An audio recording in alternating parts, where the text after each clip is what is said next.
Hey everybody, how you doing? This is our tour through the new Gmail. Gmail recently released an update to their interface, which hasn't come along in many, many years, but we are now in this awesome new Gmail format. The way that you turn it on is you go to the settings wheel, and so you see here mine says go back to classic Fuchs Mizrahi School Mail, but really when you want to do it, it'll say try out the new Fuchs Mizrahi School Mail. And then it'll, if you don't see it there, you should click reload on your page, and then it should pop up.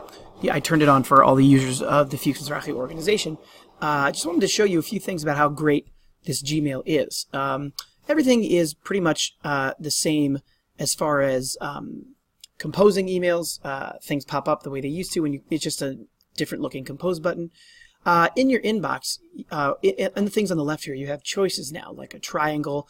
Pops down. You can say important first, unread first, starred first. You can actually choose how to sort your inbox. You also, of course, have the usual keyboard shortcuts available to you, which I did in a different screencast. You definitely still have the pane view. You have no split. You have vertical split. And you have horizontal split, which is cool too. So when you open up a new email, it'll put it down here for you. You scroll through it, as opposed to vertical, where you can do the same thing there, and you have that going for you. Basically, though, all of the stuff that's on the left is the same, like what your labels were and everything. But now you'll see this addition of snoozed. Because what is snoozed? One of the cool new features inside of Gmail is that you can take an email and say, you know what, I can't deal with this right now. I'd like to snooze this. And you say snooze until, and it gives you all these options. You could do someday if it's like an email that you really don't need, or it gives you like built-in options. You can also pick a date and time and say, oh, okay, I want this tomorrow at 8:45 a.m. and I say save. It goes out of my inbox. Now this is so helpful because it helps you clear up your inbox of things that you know you have to get to but are not a priority, so you can deal with it later, and it comes right back into your inbox at the time that you set. I use this all the time, and it was a feature that was previously only available on Inbox, but with this new update is now available in the regular Gmail interface. Another cool thing about the interface in the regular Gmail now is that it gives you the emails that have attachments in them. So you can see on the bottom, you can quickly click on an image that's attached to an email. You can quickly click on Google Doc or PDF or any of that stuff, and it's available to you more quickly without actually even opening the email. So again, really great for productivity. So another thing about the Gmail interface is that when you hover over an email, you get these handy dandy little buttons here. So you can archive, delete, mark as read, or snooze. And I think it's very helpful as far as just trying to do different actions to different emails. You no longer have to open the email to do it, or click this box to do it, and then select. You can actually just select without even clicking, which I think increases productivity, and I'm all about that. Over here, we have something really cool, which I like, which is my favorite update besides for the snooze function, which is these little apps on the side. You can add more, but the default ones that they give you are calendar. So now you can just pop up your calendar the way that it normally works, on the way that normally looks in your regular Google Calendar. It's not just like a little box at the bottom left like your Gmail might have looked like if you enabled it in Labs. Now it's like there, which is very great. You also have Google Keep, which is something that I use.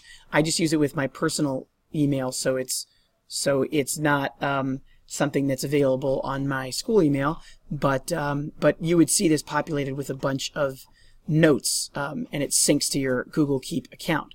Again, I use it on my personal and not my school.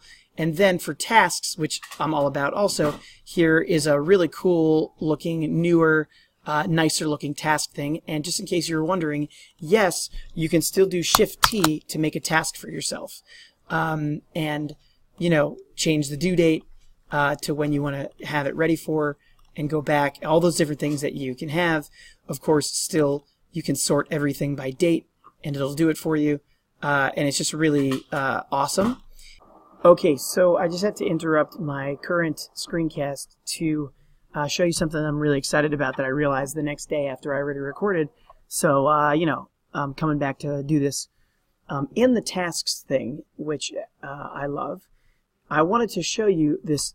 I didn't want to wait for a new screencast to show you how cool this thing is. This is subtasks. So let's say, for instance, I have these graduation diploma tasks that I need to do.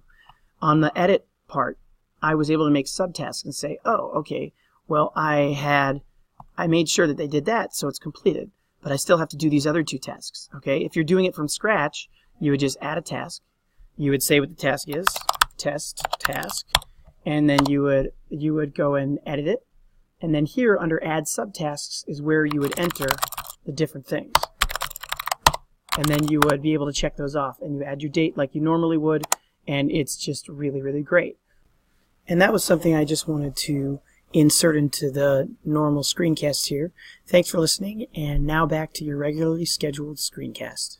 Another cool feature inside Gmail is built-in responses. You can have, you can click on these just like you might have had an inbox. Now they're in Gmail, so you can say it tries to guess what what you would want to say to an email, so it's not always perfect. But if you click it, it just goes right there, just like that, and it's very cool. One of the last things I want to show you here is clicking this button collapses everything and then brings it back out when you need it. So that's really cool. And it helps you, maybe you like your inbox better this way, you just want to focus on your emails, and you don't want to see the big thing the whole time, but it's there when you need it. So really, there's a lot of cool features in Gmail. There's a lot more that I could talk about, but I thought these were some cool tools that you could use to start off. And if you see anything that I didn't discuss here and you want to let me know about it, I'd be happy to hear your input as well. Enjoy the new Gmail.